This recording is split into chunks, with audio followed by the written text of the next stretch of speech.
Let's try this again.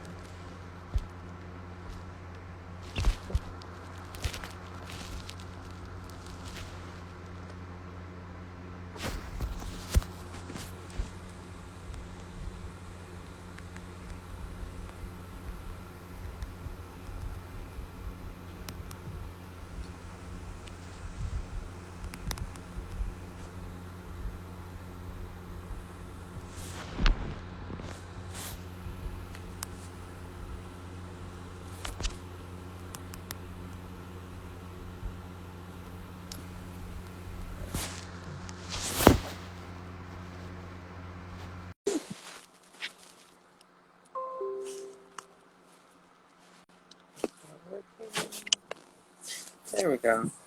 Hey, we're getting there. Technology. Yes, perfect. How are you? I'm well. Yourself? Good. Okay. Looks like people are joining, so let's go ahead and get this started. Um, so my name is Paul. I am the social media specialist here at Whitman-Walker, and my pronouns are he, him, his. Um, And I will start by saying, during the last year, Whitman-Walker's Community Health Department has expanded its outreach efforts to the social media platform. We cover various topics about HIV and STI, sexual health practices, access to care, and social determinants of health, as well as general health public interventions. The next series of outreach sessions will focus on the current pandemic COVID-19 as well as ways to manage your sexual, personal, and mental health. The community health team is here to educate and support you. So I am joined today here with Dr. Henn. If you'd like to introduce yourself. Sure. I'm Sarah Henn. I'm the Chief Health Officer at Whitman-Walker. I've been at Whitman-Walker for 14 years. I started as a staff physician. I've kind of worked my way up. And I use she, her pronouns. Perfect. So for anybody watching, if you have any questions, just leave them below in the comments. And we will begin. So what is the difference between the booster shot and the third dose? Yeah, so there's been a lot of discussion, and I think a lot of the times people use booster shot versus third dose interchangeably, and they're a little different. So a third dose is for people who are immunocompromised, moderately to severely immunocompromised. So we're talking about people who are on, high dose steroids, immunosuppressives for rheumatologic illness, have had a transplant, chemotherapy. And these individuals don't mount as good of an initial immune response. And so they really need a 3-dose series from the get-go. So they should get a third dose 28 days after they get their second dose. Whereas a booster vaccine is really to fight waning immunity that it can happen with all of us over time. And so the booster dose is now recommended 6 months after your second dose for certain groups of individuals who are thought to be at increased risk. Perfect. And who are those individuals that are eligible for the booster shot at the moment?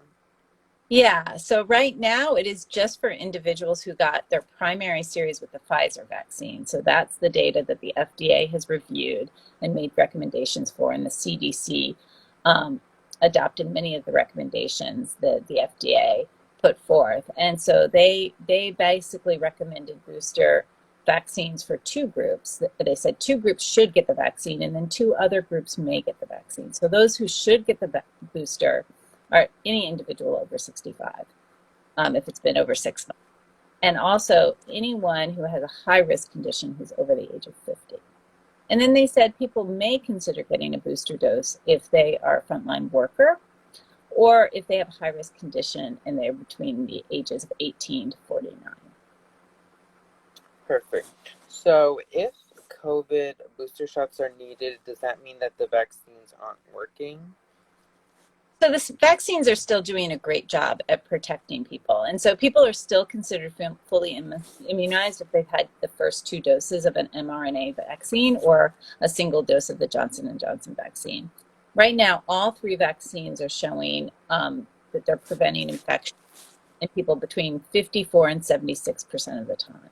So we are seeing breakthrough infections, but we're still seeing very, very few hospitalizations and even fewer deaths among people who've been immunized. So Perfect. go on. I'll let you ask your question. I think you kind of already answered it, but are people still considered fully vaccinated if they've only gotten the 2 shot at the moment? They are. Yeah. Perfect. So let's say I got the Pfizer dose. Can I get the Moderna booster shot?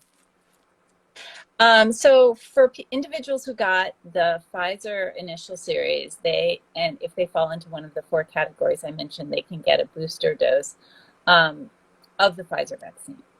There is not yet recommendations for those individuals who got the Moderna vaccine or got the J&J vaccine. And in fact, the FDA will be reviewing evidence next week looking at booster doses for those vaccines. Perfect. So what are some of the side effects for the booster shot? The side effects are very similar to the initial side effects that people experience. So I think most commonly they see fatigue and pain at the injection site, and sometimes muscle pain, muscle aches. The most serious adverse events were extremely rare, and this is something many of you have probably heard of, at these incidents of inflammation of the heart muscle or myocarditis. And this has been seen mostly in younger, healthier male individuals. So I read somewhere that they say it's important to be hydrated before this booster shot. Do you know why staying hydrated is important? So, I mean, I think, if you're dehydrated, you're more likely to get a headache, you're more likely to feel lightheaded. So, going into the vaccine, being kind of in peak condition, so to speak, you're going to be better prepared to minimize any potential side effects. Perfect.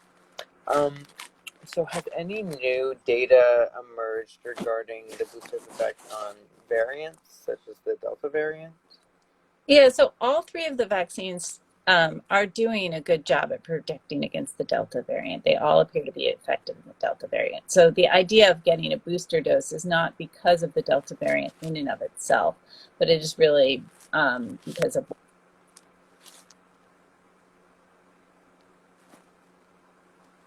Okay. So I don't see any questions in the comments right now. I think you answered everything that I have prepared.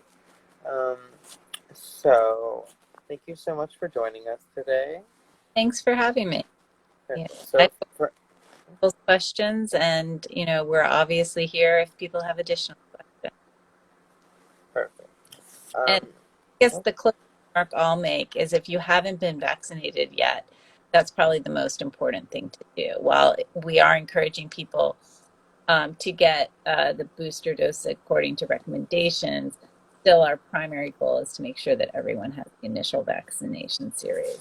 And that's really the best protection.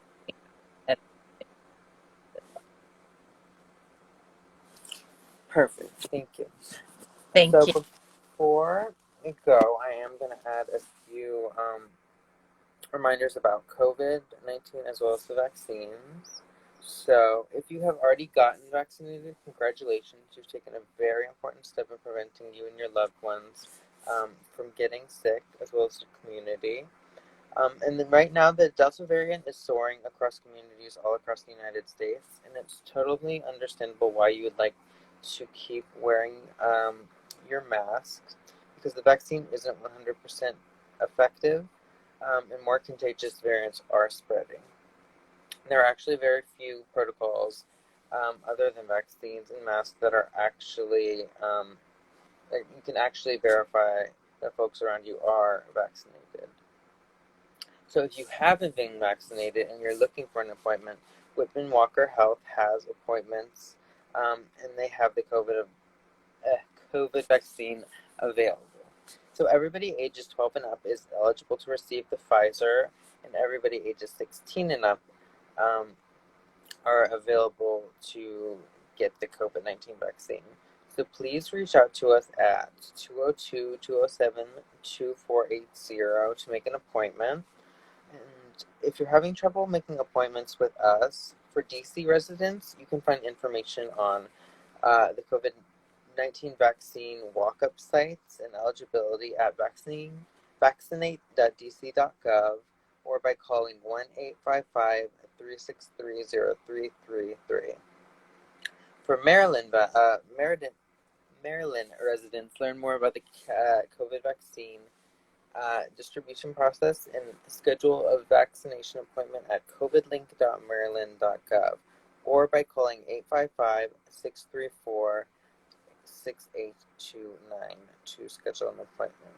For Virginia residents, learn more about the vaccine distribution process and schedule an appointment at vaccinate.virginia.gov or by calling 877-829-4682.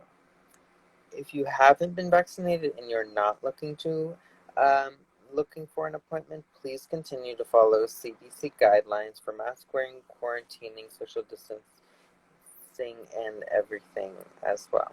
It's very important that if you get the vaccine, discuss COVID precautionary measures with those around you and be mindful of masks and keeping your distance. And if you want to support Whitman-Walker, register to walk, run, or donate at this year's Walk and 5K to Run HIV at walk2endhiv.org. And a reminder to follow us on Instagram, Facebook, and Twitter at Whitman-Walker, as well as No Filter DC, Real Talk, and our cultural center, The Corner. So thank you, Dr. Henn, for joining me today. Thank you, everybody, for joining in. And we will be uploading this live to our page for anybody who wants to revisit and learn all about the booster shot. So thank you. Thank you. Have a great night. You as well. Bye-bye.